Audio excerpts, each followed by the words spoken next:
Hi friend,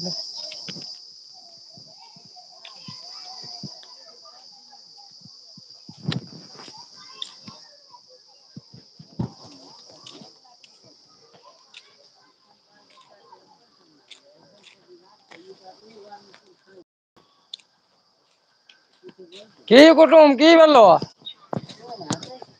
गरम पूरा लग रहलो। गरम तो लगबे करतो बाबू रे, आज तो गर्मी छले। आज गर्मी छ। खाना पीना खैले? खाना पीना बनले हन, खैबे। कंची बनलो हन?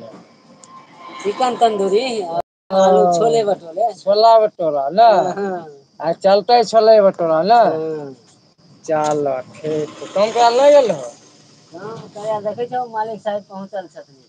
मालिक साहब पहुँचल हथिन, जाओ काम कर आहो। नै न करबै, यहाँ गरम में मरै के मोन छै भैया भाई। ऐसन बात है। हमहूँ गेलियो घुरि चलि एलियो हन। बढ़ियां छ, अति सुन्दर। अति सुन्दर न? गेलियो घुमि फिर चलि एलियो। अति सुन्दर, जते कमेबहो न सब झोले में रहतौ। हाँ, बाहर नहीं निकलतो एको रती। हाँ। तो निकालै छौ बाहर की?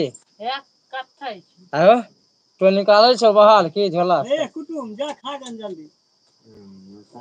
खराब होल छै। गप वाला मिल गेलो ते गप हा हा हा हा होय।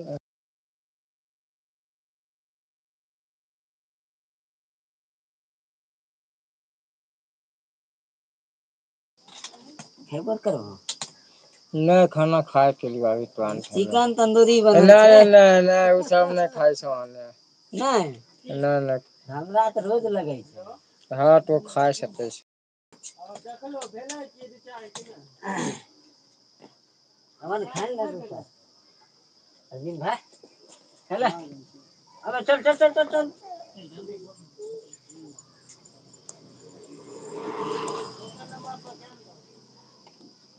हेलो।